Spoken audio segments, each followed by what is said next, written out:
À travers un atelier d'échange sur la stratégie nationale de promotion des incubateurs d'entreprises et d'accompagnement des startups, la Direction générale de la recherche et de l'innovation, coiffée par le ministère de l'Enseignement supérieur, s'est réunie avec les acteurs de l'innovation dans le but de stimuler le potentiel de développement économique du pays. Le directeur général de la recherche et de l'innovation. L'objectif principal de cet atelier est de permettre un échange d'expérience, un échange de savoir-faire et un partage d'expérience et de savoir-faire entre ces jeunes qui ont monté leurs entreprises, mais aussi les incubateurs des universités entre elles pour permettre à l'innovation de prendre toute la place qu'elle doit occuper au sein des universités.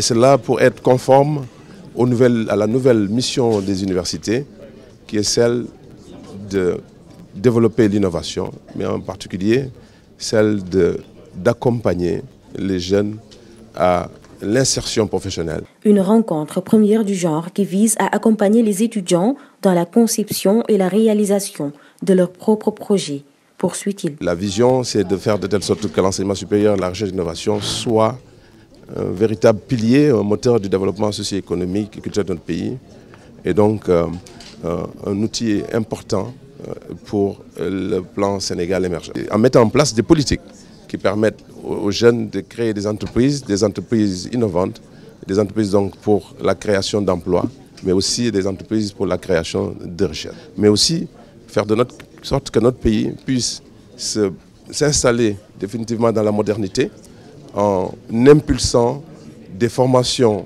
de pointe dans des domaines émergents. Ces universitaires, une fois leur formation acquise, sont confrontés à des problèmes de financement, a affirmé Massamba Ndiaye.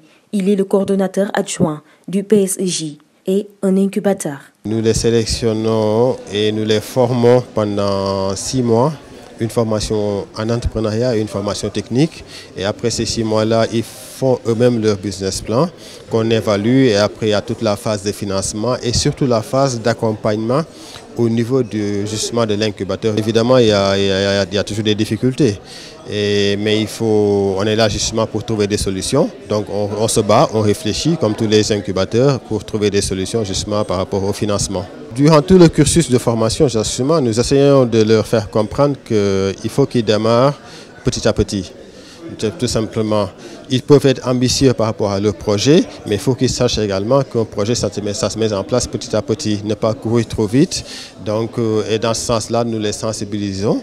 Et justement, c'est pour ça aussi que nous les accompagnons avec différents outils qu'on met en place. Nous les accompagnons justement pour les premiers mois. Avec comme thème la transformation structurelle de l'économie, la recherche et l'innovation, moteur d'un Sénégal émergent, ce programme est une directive présidentielle mise en œuvre par le ministère de l'Enseignement supérieur et de l'innovation, pour ainsi aider les jeunes Sénégalais entrepreneurs des startups à l'insertion professionnelle et à la création d'emplois.